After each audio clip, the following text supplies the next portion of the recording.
Hi. Hi, follower mo ako. Napagalitan ka ng asawa mo. Saan? Hindi naman. Hindi, dahil yung recent purchase mo. Ay, okay, Eva LT. Oo. Hindi naman si... Lambing lang ba yun? Lambing lang lagi yun ni Love. So, sign na siya pagdating sa mga ganon. Tsaka, syempre, hindi naman tayo kumikilos without her permission. Kumbaga, pinapaalam ko rin naman yung mga pinupuntahan natin. Inamoy mo talaga yun? Ha? Inamoy mo talaga? Syempre, inamoy ko. Amoy Russian. Maraming natuwa dun sa lambing na yun ng misis mo sa'yo kasi natutuwa din sa relationship nyo. Yes. Oo, tsaka yun nga yung matagal na Yes, kayo. very very open naman siya when it comes. Tsaka, kasi ako, binubuhay ko lang like yung mga comedy skits before. Diba, dati naman talaga, basta walang mga kissing, alam mo yung mga comedy sexy skits na talaga naman, ang daming shows na pinasikat before, diba, like yung mga palibasa lalaki, puro sa ABS, diba? So, ganun din yung pinoportray ko eh. Pinapatawa ko lang sila na medyo sexy. Okay. Gusto ko, isa sa mga naging focus mo nung buhay pa si Ate Guy. Yes. Pumirma siya doon sa Nora Yes. Hospital. Ano plano doon sa Manila? For now, I don't have plans for dito sa dolls kasi talagang Nasa'yo pa. sobrang precious na yun ngayon, lalo na't nawala si Ate Guy na hindi naman natin in-expect, di ba? So, pero sooner, I don't know, siguro sa anak ko na lang kasi bago nga pa lang lahat, iniimbitahan ko kayo, malapit na ang opening ng museum ko. Pero meron tentative date natin sa June 22. It's just a tentative date. Hindi ko pa ma-finish yung mga interior. Pero hopefully, mag-post ako sa page ko for the grand opening ng ating museum. In-invite ko kayo lahat. Sa Camias, Quezon City.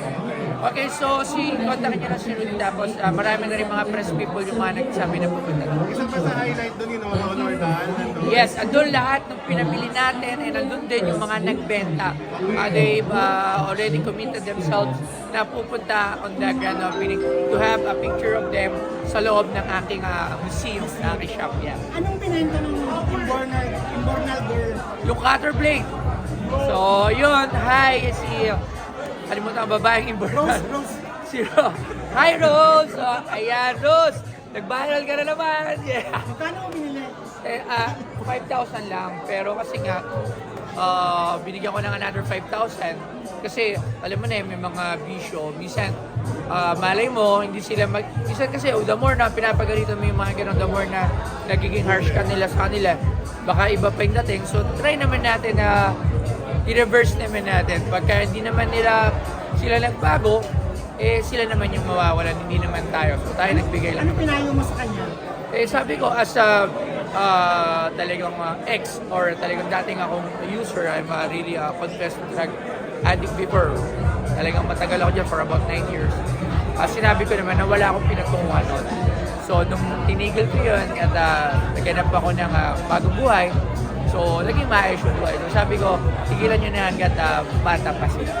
So, yun, ano pang mga gusto mong makuha sa collection mo? Madagdag. Sobrang dami pa rin eh. Like, nandiyan pa rin syempre si Bossing Big Soto. I would like to have a piece of Bossing Big Soto. Yung mga costume niya like Plastic Man, everything of, anything from Big Soto is very much welcome sa shop. Doon sa museum mo, mga ilang pieces na plano mong ma-display doon? Ay, madami na yun. May 100 Kasi, plus na ba? hindi na, lampas na yung episode ko is 500 plus na. So, more than 500 items na doon, yes. And soon.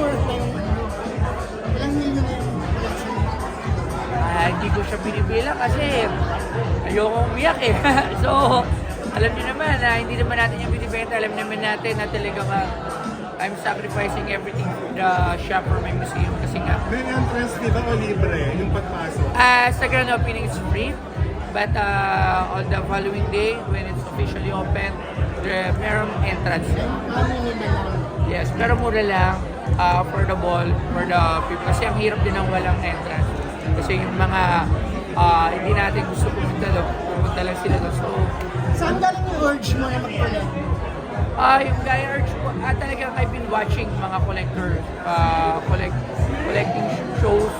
So, yun yung nag-urge siya. At saka talagang gusto ko rin talaga patunayan na dito sa Pilipinas kaya natin ipagmalaki yung mga sarili natin, like mga sikat nating artista, vlogger, everything na may halaga yung mga gamit, di ba? Pero anong pakiramdam mo na yung celebrities na yung mismo lumalapit, pumupunta sa shop mo?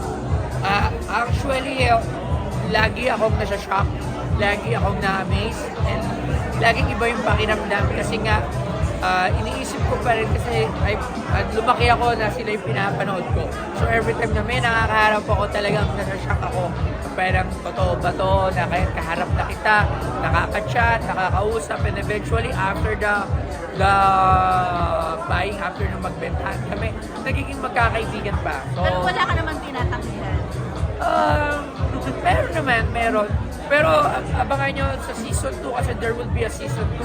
Season 1 is ending, so there will be a season 2. A new twist.